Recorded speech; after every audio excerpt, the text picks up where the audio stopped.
right. Namaste everyone. Thank you so much for joining, those who have come in a little bit early or at the start.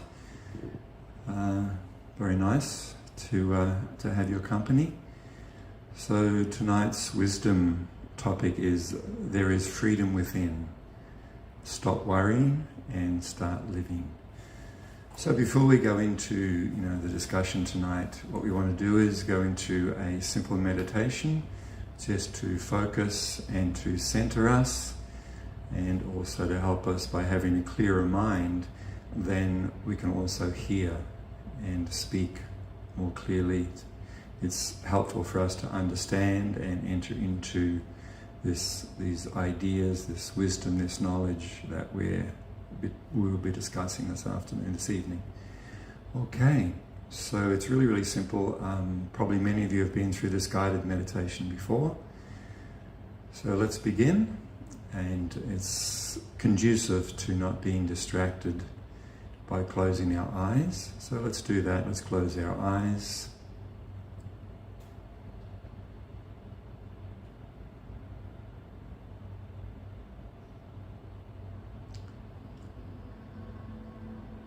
And you may hear the music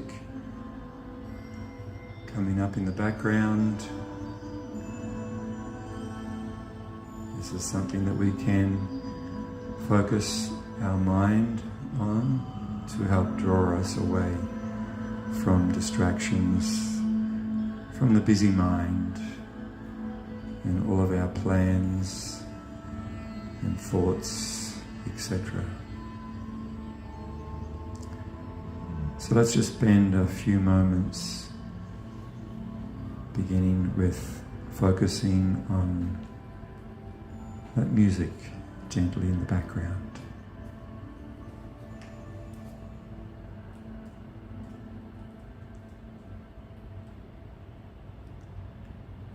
Bringing awareness to the breath. So just feeling that gentle rhythm of each breath.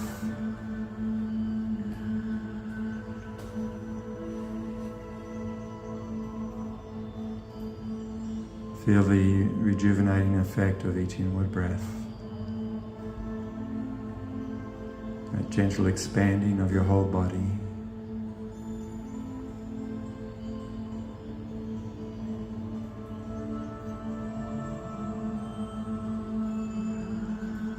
And also feel the softening and relaxing of your whole body with each outward breath.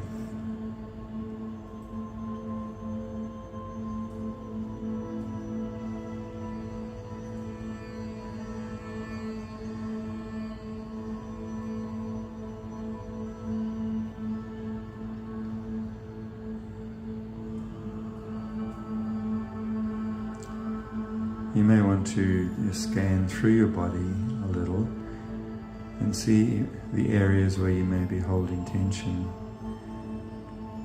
Just imagine you're breathing into that part of the body on the inward breath. And then on the outward breath, just soften and relax wherever that tension may be, that tightness. Perhaps there's some pain somewhere.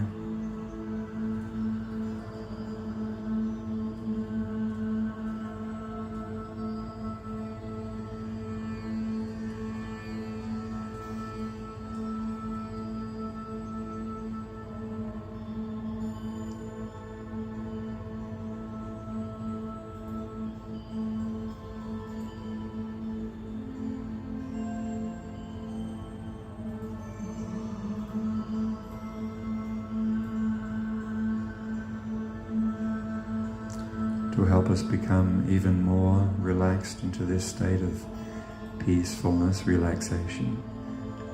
Feel the rhythm of your breath. Actually consciously be aware of that gentle rhythm of each inward and outward breath.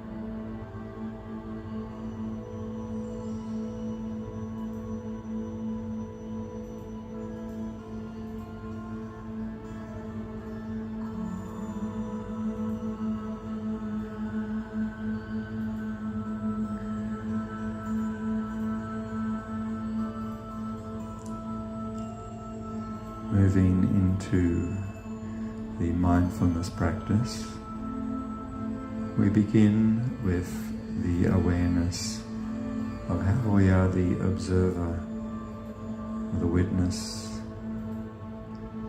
of the breath, of the body.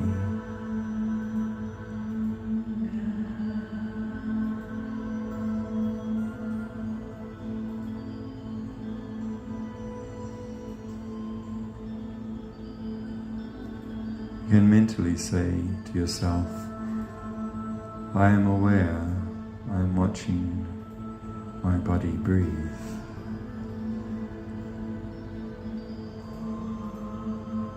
Watching each inhalation, watching each exhalation.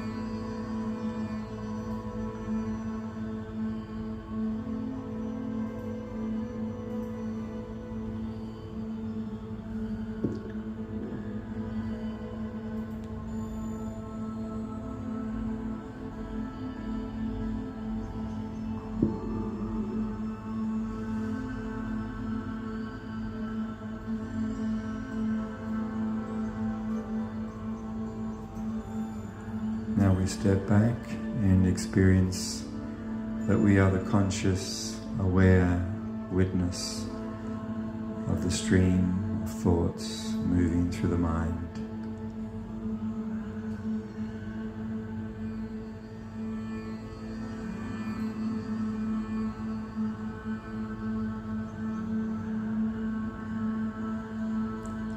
You can repeat this following meditation. I am the silent witness. I make no effort to think, but thoughts come automatically.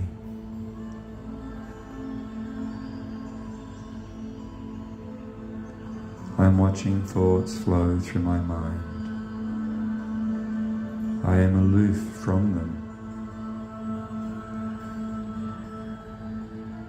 I am the silent witness of my mind's activities.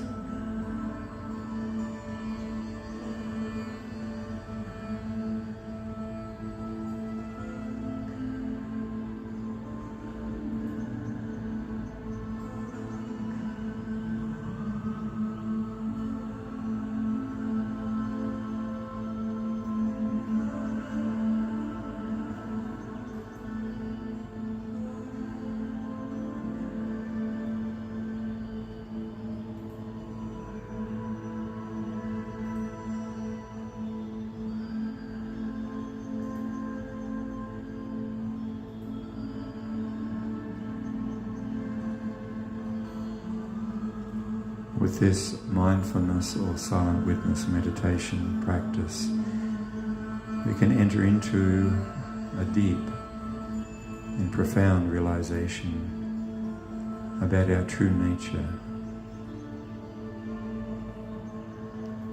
I am the silent witness. I am the observer of the breath, of the functions of the organs, of the mind, the thoughts, the feelings, plans, desires. They are all there in the mind, and I am watching them from a distance. So who is that observer? Who is the silent witness? That is me, that is I. The true self, the Atma. So the yogi meditates, Aham Brahmasmi. I am spirit. I am not this material body. I am not the ever-changing mind. I am of the spiritual energy. This body has a beginning and an end. I, the Atma, the Self, am eternal.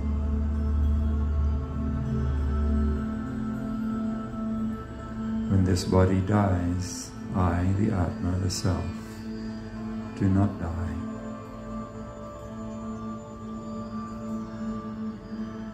I am the eternal part and parcel of the Paramatma, the Supreme Soul.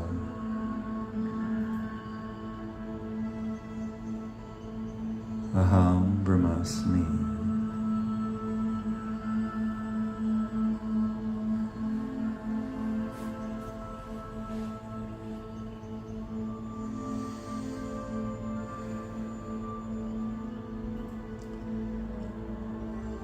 So now we're going to harmonize our breathing. And then starting on the third outward breath, we meditate with this beautiful sound of the Gauranga mantra. On each inward breath, silently repeating Gauranga. On each outward breath, saying Gauranga.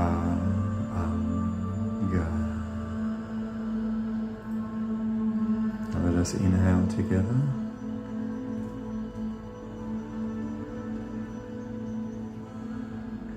Exhaling.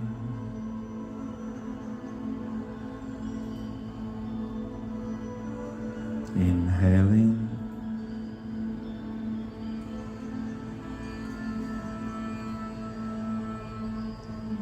Exhaling.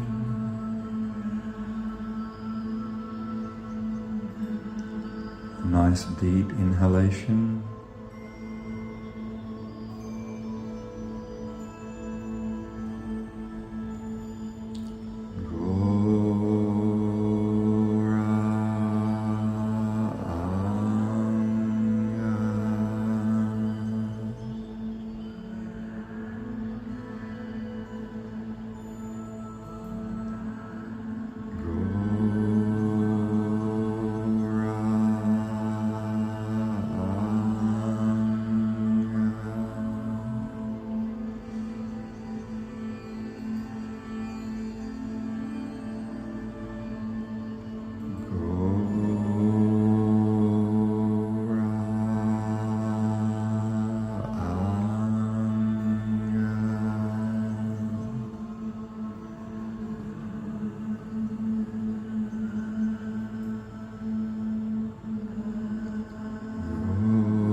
One more time.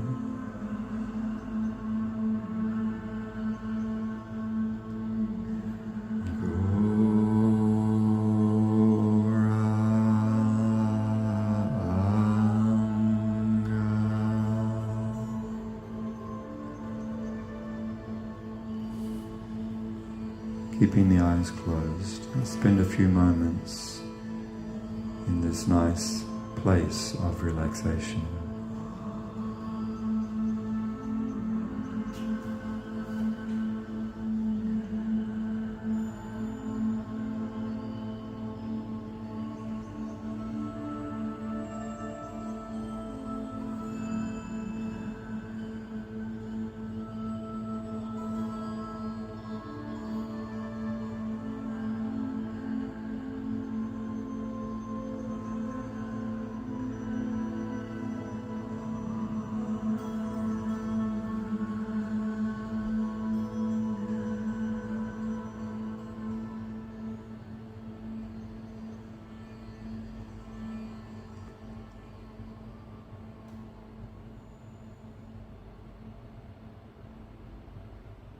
Okay, you can open your eyes if you'd like to stretch.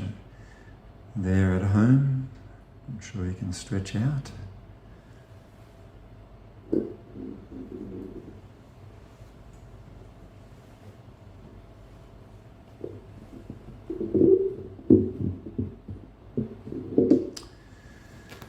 Okay, here we go.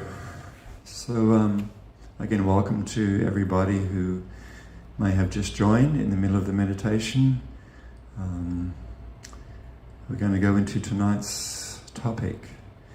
There is freedom within. Stop worrying and start listening, living. So maybe we can start off with just exploring the idea of freedom. What is freedom? You know, everybody fights for it since time immemorial. You know, different people have had revolutions and things to have freedom. Freedom for their people, freedom for the country, things like that. So there's a broader, I suppose you'd say, a social freedom, you know, which some countries have a Bill of Rights, and there's certain, what they call it, inalienable rights to freedom of movement. It's kind of ironic now, isn't it?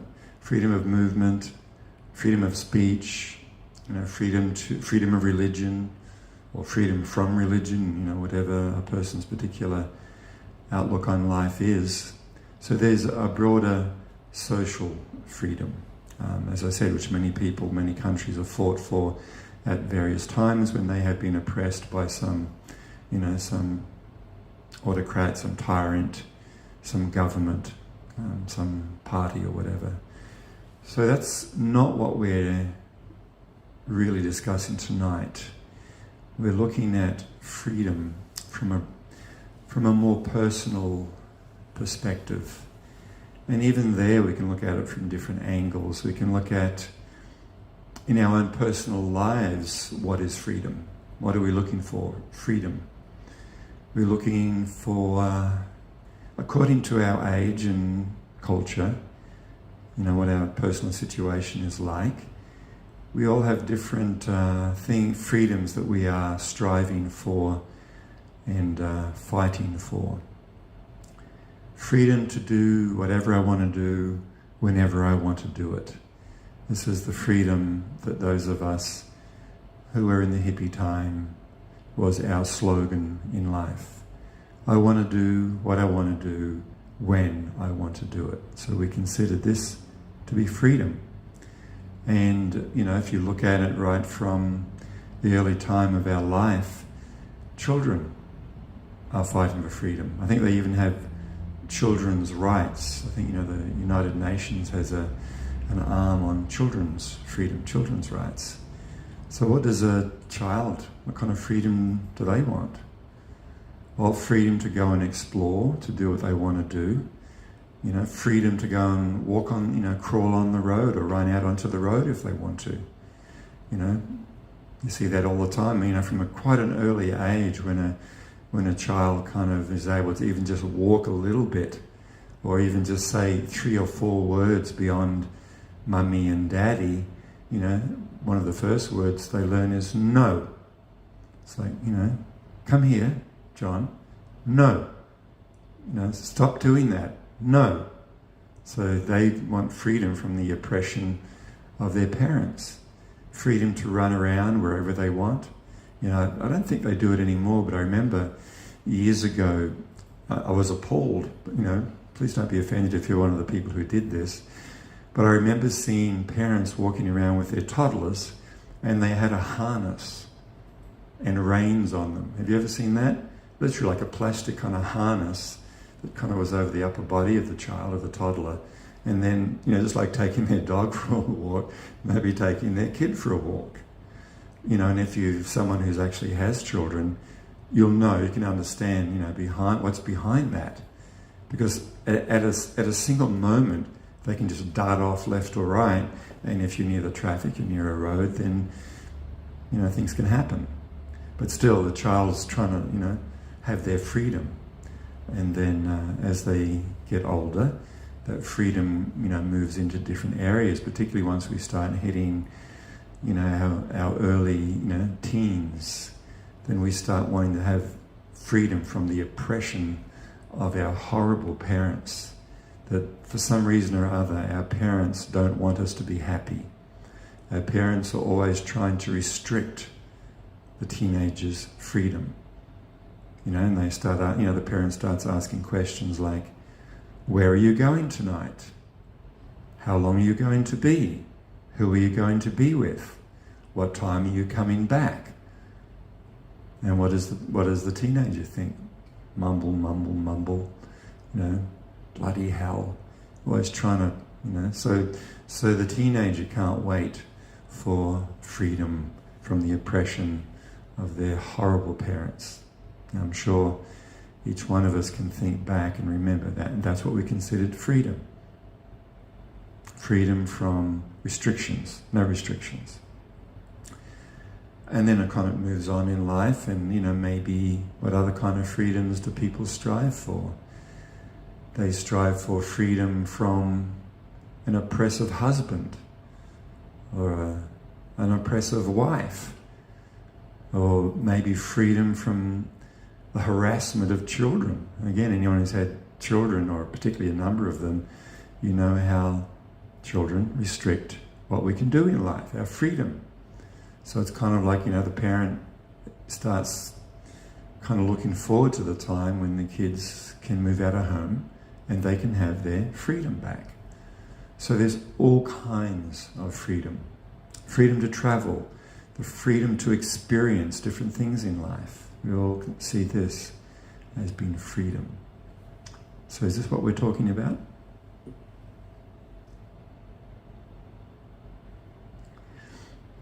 Let me read a little bit of the copy that we put together, to promote, to let people know about tonight's talk. And this will give us an insight into what we're speaking about. Removal of fear and anguish from the heart creates the experience of real freedom. So I'll read that again and just consider it as I read it. Removal of fear and anguish from the heart creates the experience of real freedom. Just as the suffering caused by ignorance can never be described adequately, neither can the joy born out of wisdom. For a person who cultivates wisdom, the results are inner peace, satisfaction, patience, compassion, joyfulness, remembrance of his spiritual identity, freedom from the fear of death, freedom from anxiety and depression. So this is the freedom. We could add many to that as well. This is just because we have limited time and space when you write, a copy for something you're promoting. The freedom to love, the freedom to experience love. All of these different things is what we are speaking about when we speak of freedom. So, are we free?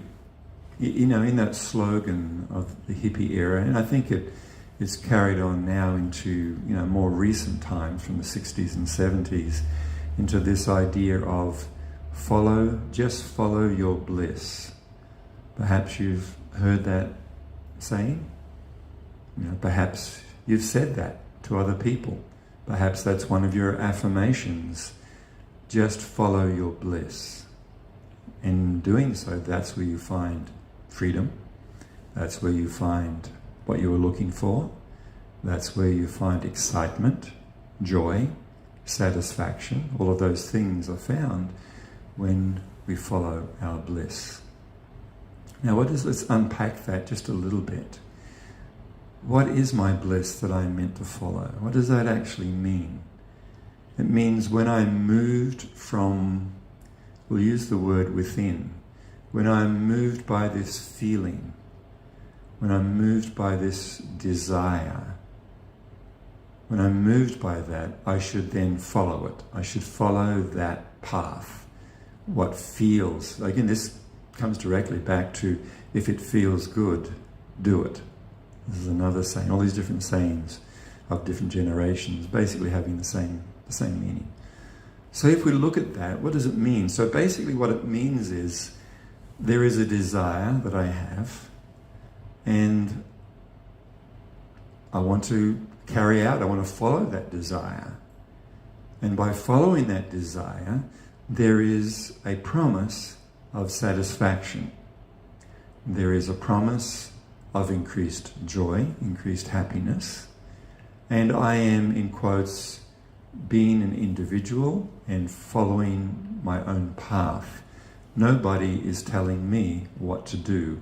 I am no longer oppressed by my parents, oppressed by my boss, maybe yes, maybe no, oppressed by society's values. That's another thing that people who want to be an individual and follow their bliss, they also don't want to follow what society puts forward. This is what you should do, this is what you shouldn't do, here's the path in life. And we say, no, I want to follow my path and I want to be myself. And this means feeling or desire coming from. Is it coming from me? Well, of course that opens the question, well, who am I? Is it coming from me, the Atma, the eternal spiritual being, the eternal part and parcel of the Supreme Being? Is that where this bliss, this desire, this feeling is coming from? I don't know, what do you think? Because to follow my bliss could mean anything. I want to go here, I want to go there, I want to travel here, travel there, I want to smoke this, I want to snort that, I want to eat this, I want to eat that, I want to have sex with this person, sex with that person. So many different blisses that are being put forward for me to follow. So are these spiritual? Are these actually coming from me, the spiritual being, the eternal self? If we examine them a little further, we'll find that they are connected to the thoughts and desires flowing through my mind, because that's where they appear. This feeling, desire, plan, appears in the mind. And they are usually, if not always, in connection with the five senses. Hearing something, going to a concert, smelling something nice, aromatherapy, some flowers, whatever it might be. Seeing something which I find attractive, eating something which I like, touching something. Of course, sex is the sense of touch, so the nice sense of touch. So the bliss is usually in connection to that. So even at that beginning meditation we did, where we came to realize that I am the witness, the observer, the self, different from the mind, different from the thoughts, different from the desires and the feelings and, the fears and anxieties. I am the self who is actually aware of and observing those things. So they don't come from me, the Atma. They come from the mind and the senses. So it's really clearly put forward and explained in the yoga teaching that we should be the masters of our destiny. We should be the controllers of our mind and our senses, rather than being the slave of the mind and the senses, or the servant, the unwilling servant or slave, so that when any of the senses call, any desire comes up in the mind, I am drawn to simply go with that thought, with that feeling, and with that desire. So does this equal freedom? If I just do what I want to do when I want to do it, or if it feels good, do it, or just follow my bliss. What this translates into in reality is that I'm actually being dragged here and there by my mind's desires, the demands of the senses. Whenever they call, I have to give them what they want, otherwise they continue to harass me. They continue to give me a hard time in life. And I think that by giving in to those desires and feelings, then I will find peace, or I will find bliss, I will find happiness. So the yoga teaching is very clearly, no, this is actually not the case. So on many different levels, one, it will not bring the bliss, the peace, joy, the satisfaction that it promises to. In fact, even if I achieve and carry out that particular desire or goal, it is immediately, or even while I'm pursuing that particular goal or desire, at the same time I am being harassed, sometimes even by contradictory desires.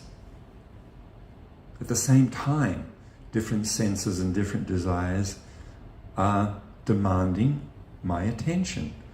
Just like it's like as if you go to, to a supermarket, if you can these days, and you've got 5 kids with you, and they're all around about 3 to 6, that kind of age. And as you're trying to walk through the aisles and you're doing your shopping, you have your shopping list. But of course, these kids are a little wild. They're not just little kids that kind of follow behind like little ducklings. These kids are kind of all over the place. They're all wild. And you don't have any of those restraints on the kids. If you think for a moment, what do you think they might be doing in the shop, in the supermarket? Maybe you've seen it. Maybe some of your kids have done it. All 5 of them will head out to different aisles, grabbing stuff that they want. Maybe someone's grabbing some toy from somewhere, someone else is grabbing some biscuits of some kind, someone else is grabbing a strawberry milk, all kind of things, chippies, bickies, and they all come rushing to you with their armloads full of, I want, mummy, I want, gimme, I want. I'm sure that's easy to understand. So now let's give the example. What I'm speaking about here is our 5 senses are like those 5 kids out of control. In fact, it's described in the yoga teaching, they're like 5 wild horses out of control. But most of us have never been on a chariot with 5 horses, so it's not an experience that we may have had.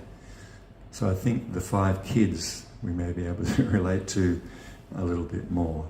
So and of course you're going, no, not that, no, we just got this, and the kids are kind of, chucking wobblies and throwing themselves on the ground and kicking their legs in the air, and they're demanding attention. What kind of experience does the parent have? It's just mind-boggling, and they're just frazzled, and there is no peace. And they want to get freedom from the harassment of the kids.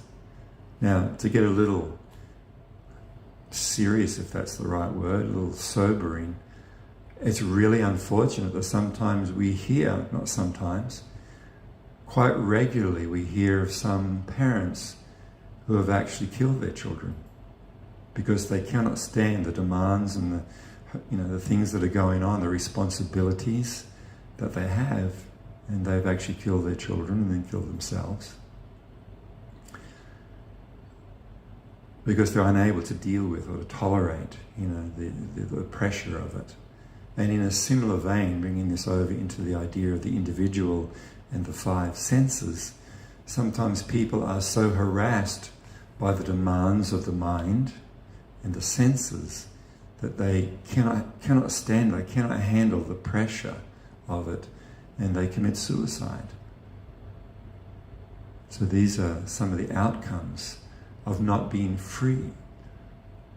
So yoga teachings, as I said earlier, are meant to free us from, let's read it again because it was a nice description. Removal of fear and anguish from the heart creates the experience of real freedom. Just as the suffering caused by ignorance can never be described adequately, neither can the joy born of wisdom. The joy born of wisdom. For a person who cultivates wisdom, the results are inner peace, satisfaction, patience, compassion, joyfulness, remembrance of his spiritual identity, freedom from fear of death, and freedom from anxiety and depression. This is through the cultivation of wisdom and spiritual love.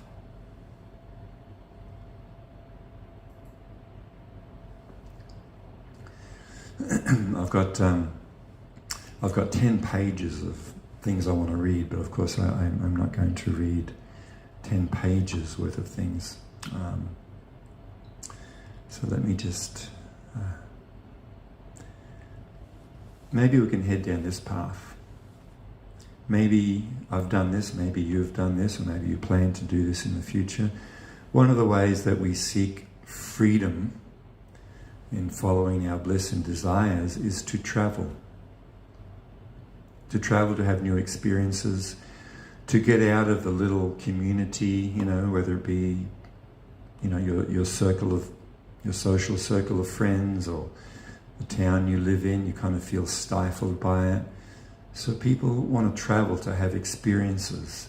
And experiences mean to, just on a real level in life, people who have traveled and experienced what it's like to go to different countries, to explore things, it broadens their view.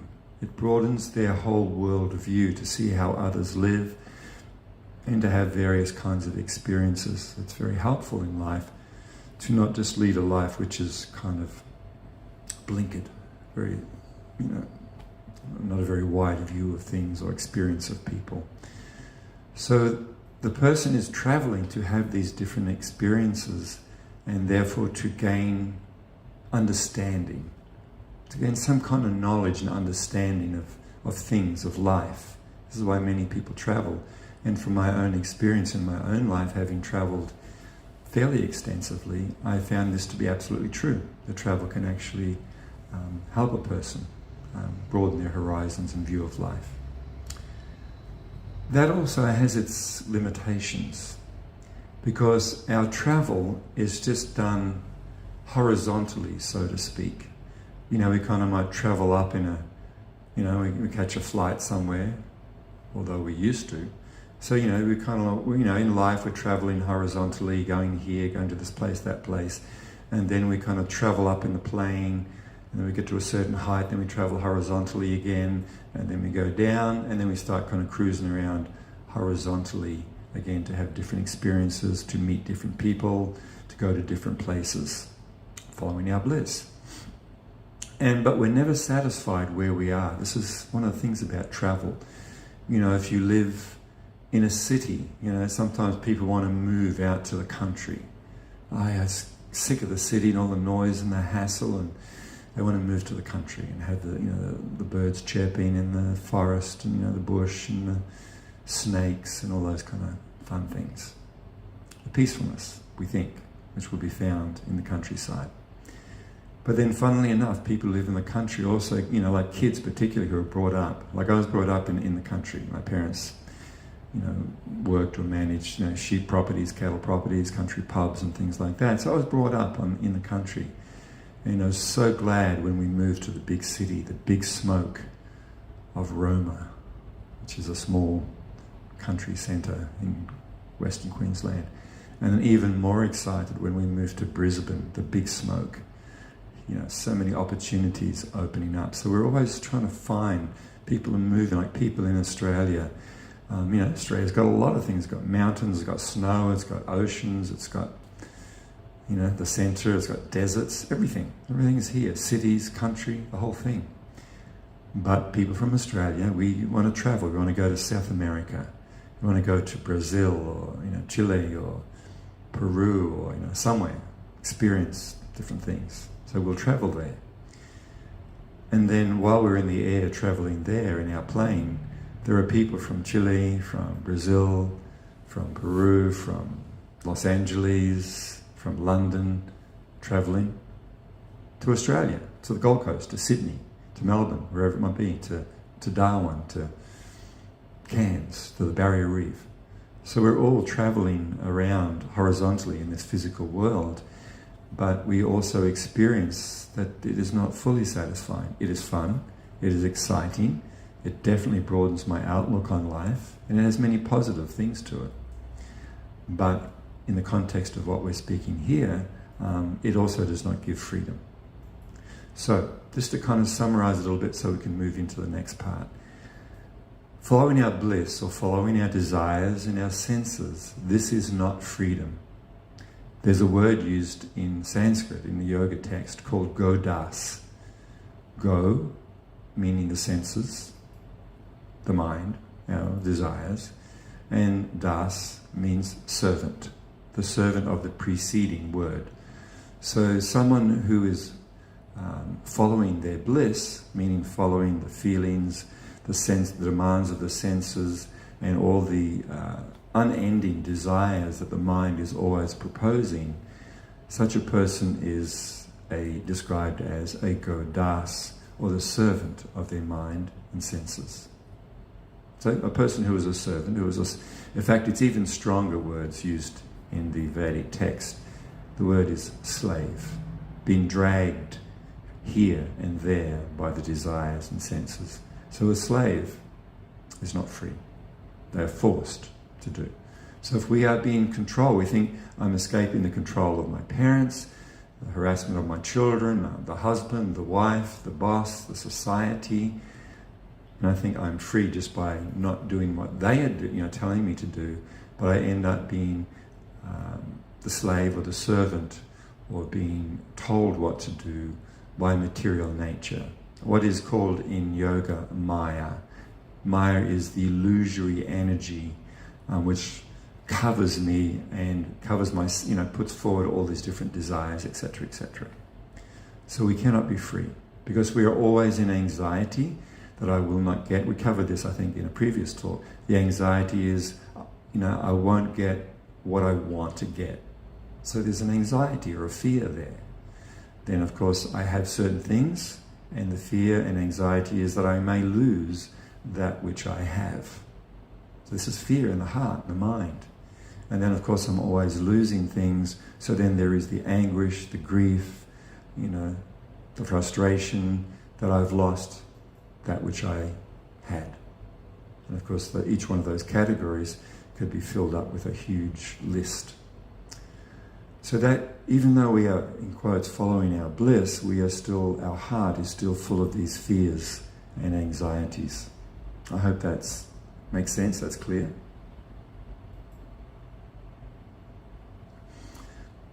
In fact, you could let us know. Manjulila is monitoring Facebook, so if that's clear.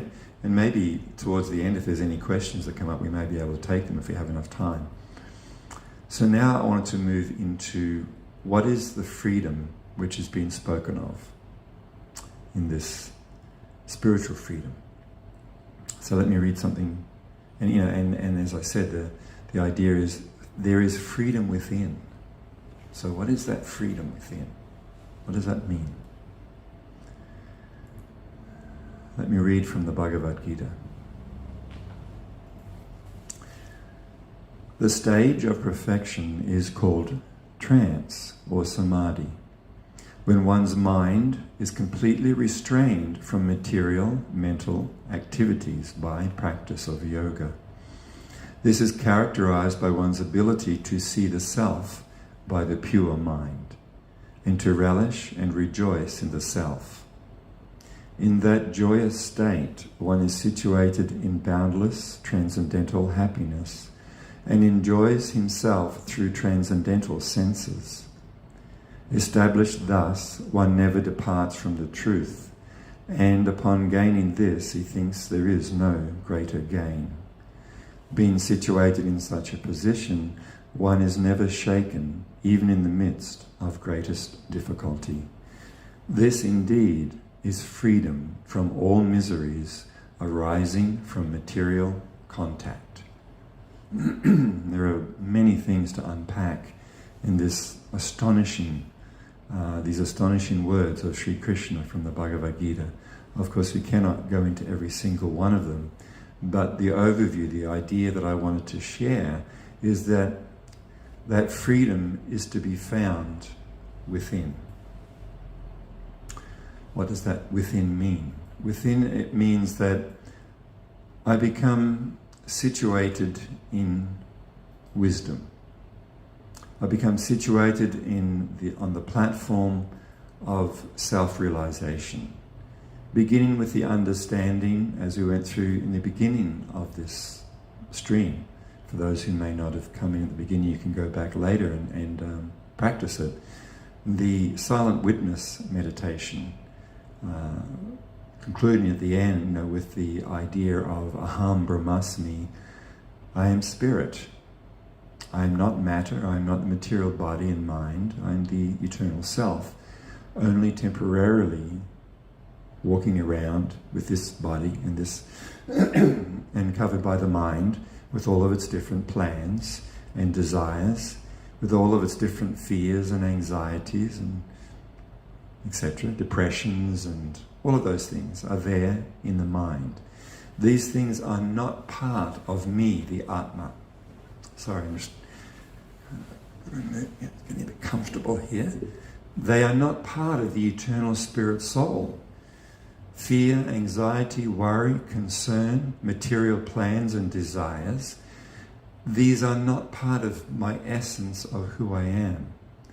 They are like coverings over me. Like a blanket, different layers of blankets or different layers of clothes, or if you've ever kind of gone to the beach and never slept on the beach, maybe fallen asleep on the beach or slept at the beach overnight, and you kind of wake up after, the next morning or after some time, and you're covered by this layer of the salt spray, the ocean spray, and you kind of feel that covering.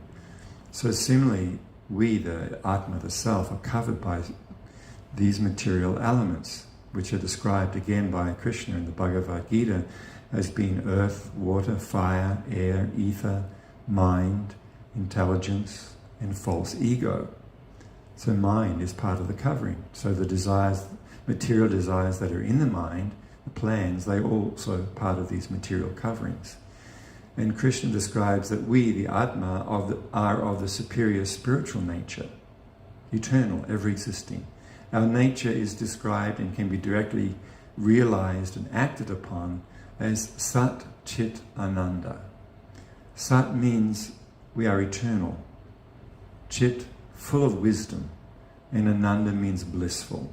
This is the nature of every single living being. No matter what kind of body we have on, American, South American, Australian, New Zealander, Brazilian, we are not these bodies, and therefore that is not our identity. Male, female, other, these are not our identities. This is not who we are. These are all part of the material nature. It's part of the material body. And the mind also is a subtle layer of material covering over me, the Atma. So spiritual life means to uncover or unwrap myself from these material coverings, including the demands of the senses and the desires which are there in the mind, and to actually to be myself. We kind of used that example earlier. Teenagers just say, look, I want to be myself. I want to be an individual. I want to be, I want to find out who I am. That's what many people say while they kind of break away from, even marriages sometimes and different situations in life. I want to find out who I am. So here, that's exactly what this is about. Finding out who I truly and actually am, and then acting upon who I truly am. That is spiritual life. So we cannot find who we are simply by traveling around this world and having different experiences on a material platform. We have to enter onto the transcendental platform, onto we have to travel transcendentally or spiritually. And then, as what we read from the Bhagavad Gita there, that one actually enjoys themselves. When I'll read it again, because now that we've been discussing it more, we may get more from it as we read it and hear it. The stage of perfection is called trance or samadhi, when one's mind is completely restrained from material mental activities. So here's one clue: by practice of yoga. Of course, when we use yoga here, does not just mean yoga asanas. It means the whole of what yoga is. Yoga is ultimately a journey of self-discovery. It is a spiritual practice. This is characterized by one's ability to see the self by the pure mind. In other words, the mind can be contaminated. And to relish and rejoice in the self. To relish and rejoice in that realization of the true self, of the spark, the Atma, the part and parcel of the Supreme Soul. In that joyous state, one is situated in boundless transcendental happiness and enjoys himself through transcendental senses.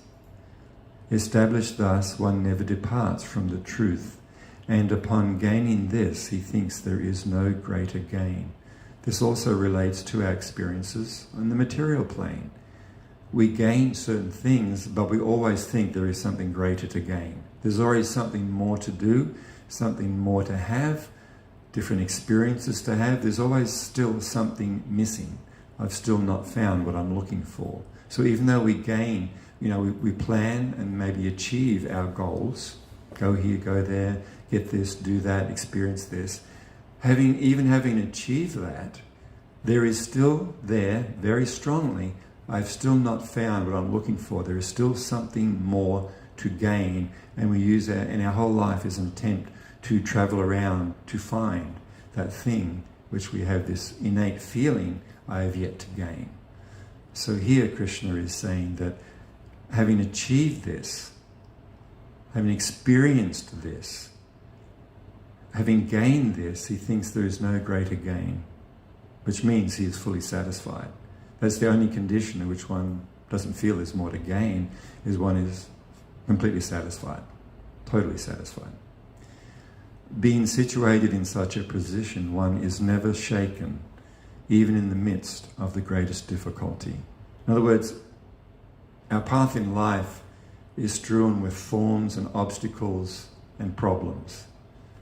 I'm pretty sure everyone has experienced that reality.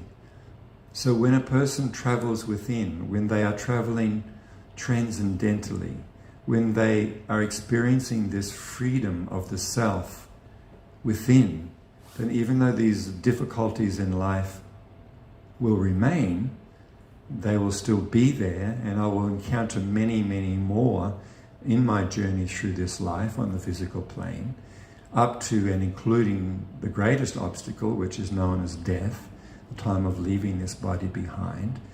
Here, the yogi, the transcendentalist, is not shaken in the midst of these greatest difficulties because they are established in the self.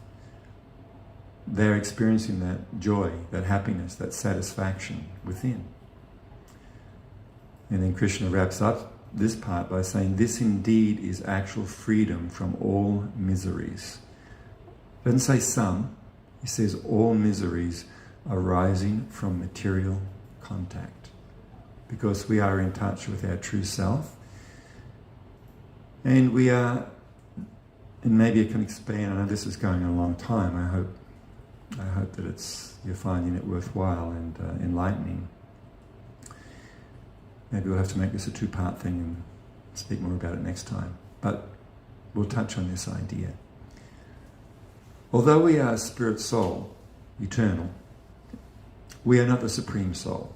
We are not completely self-sufficient or independent. In other words, we are not God. Although we are spirit and we are an eternal part of, eternal spark of the Supreme Soul, we are not and can never become the Supreme Soul. We are a small spark of the Supreme. And the happiness within is when we, the eternal spark of the Supreme, experience our eternal, loving, devotional connection, or yoga, with that eternal Supreme Friend, who is also there within my heart. The Upanishads describe, the Vedic texts describe, that sitting within this body are two birds. They give the example of this body as being like a tree. And on the branch of this tree, there are two birds. One bird is busily enjoying the fruits that are on the tree, meaning the body, the senses, the desires, fully pursuing these fruits. The other friend, described as the friend, the other bird, who is an expansion of the Supreme Soul, the Supreme Friend, is sitting there next to this bird on the same branch within the heart of this body, and is always there waiting for the Atma, the other bird, to again turn and to reconnect with the Supreme Friend. So this also is the internal world and the internal experience that where the Atma, the Self, will find this freedom, this joy, this love, which we are looking for, is in connection and relationship to our loving, devotional connection to the Supreme Soul. The nature of the Self, you and I, and where we find our freedom is in perfect spiritual love. That is actually what we are longing for. That is what we're looking for. That is what we are striving for. That is why we travel around the world. We go here and there and have this experience, meet this person, meet that person, eat this, eat that. We may not be aware of it, but what we are looking for is yoga, or union, connection, relationship with the Supreme, with my source, the Supreme Soul, Krishna, or God. So how to achieve that? That's the question, because we'll have to wrap up here so that we don't just spend 2 hours. So we can travel in the same way that there is a vehicle that we can travel around horizontally, so to speak, physically in this world. You know, the vehicle can be our feet, shoes, it can be a bicycle, a motor scooter, a car, a bus, a train. So we're using these vehicles to travel somewhere different. And then ultimately it can be a boat, it can be a plane. Some people even use spaceships, rockets, to try and travel even far, some other far out place.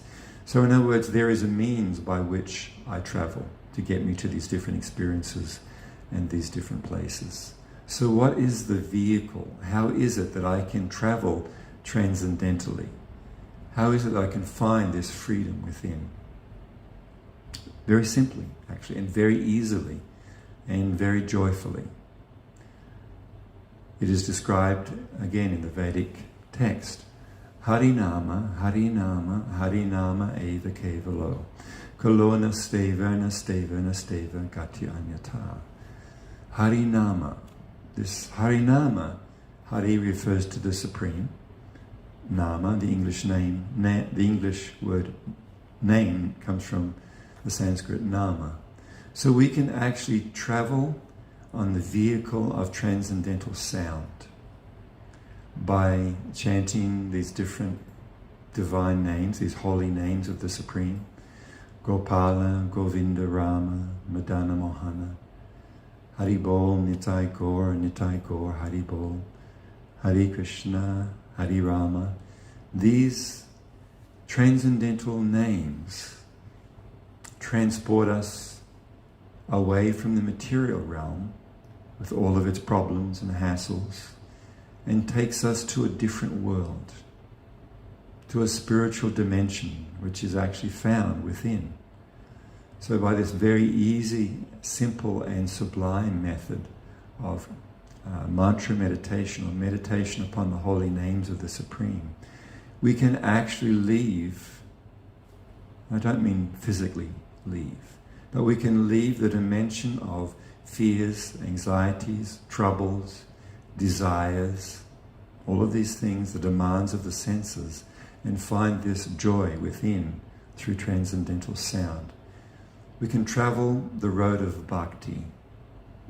Yoga, bhakti or bhakti yoga, is the perfection of the yoga system. It is the means and the end. In other words, it is not just the means that we apply certain things and then having achieved the goal, we leave it behind. Bhakti yoga is the means and the end and the perfection of yoga. It is the perfection of life. It is the perfection of spiritual realization, where we are again resituated in our eternal, loving, devotional relationship with the all-perfect, all-loving, all-beautiful, all-wise, all-kind Supreme Soul, who is known by many, many different names. Gopala, Govinda, Allah, Jehovah, Krishna. These are all names of that one Supreme Friend. So this is where actual freedom is to be found. And it can be easily accessed through this process of hearing, chanting, and remembering the holy names of the Supreme. There is no difference between the holy name of the Supreme Soul and the Supreme. The names are not material sound vibrations that we will get tired of. The whole absolute truth, the Supreme Soul, the absolute whole, all living beings, all joy, all happiness are found in transcendental sound. The holy names of God are absolute. There is no difference between the holy name and the Supreme. So when we are traveling through transcendental sound, we are actually entering into that eternal spiritual dimension. And we can live there in this life. We don't need to give up our bodies. We don't need to go into some kind of artificial samadhi with our eyes closed. We can have our eyes open. We can be even traveling horizontally to different countries, having different experiences. Our relationships are there, our careers are all still there, but we have this inner world where that joy, satisfaction, and freedom is to be found at every moment. There's one other thing I wanted to read. This is also Krishna speaking in the Bhagavad Gita about this, the reality of spiritual cultivation, the reality of the perfection of bhakti, or loving devotion to the Supreme. He says, this knowledge, this wisdom, is the king of education. It is the secret, the most secret of all secrets. It is the purest knowledge. And because it gives direct perception of the self by realization, it is the perfection of Dharma, or religion. It is everlasting and it is joyfully performed. So this is not spiritual cultivation. Although in the beginning we may struggle, this is the nature of the beginning of things. But when we actually begin to make a little advancement on this path of bhakti, this transcendental cultivation of spiritual love, this journey of self-discovery, the practices themselves are experienced as joy. They are joyfully performed. So, we got to some of the things we wanted to talk about tonight, and we didn't get to everything. But I am hoping and praying that somehow or other this has been of some benefit. It certainly has been to me. It's always beneficial for me to remember these things as well. And I thank you very, very much for your patience and kindness in listening and considering these ideas.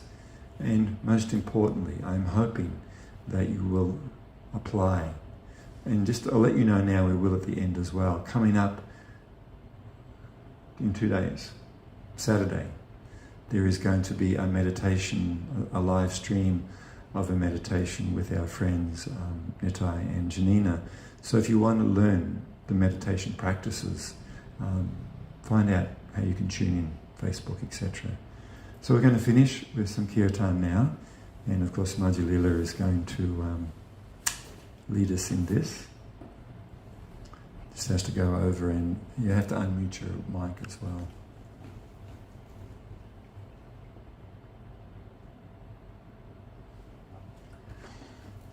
And then very soon I'll be able to leave my uncomfortable asana cramped up here so that it looks okay in the live stream. So please join in at home. I'll try my best, but my voice is usually a little tired after speaking this long. Hi everybody. Let's have some kirtan.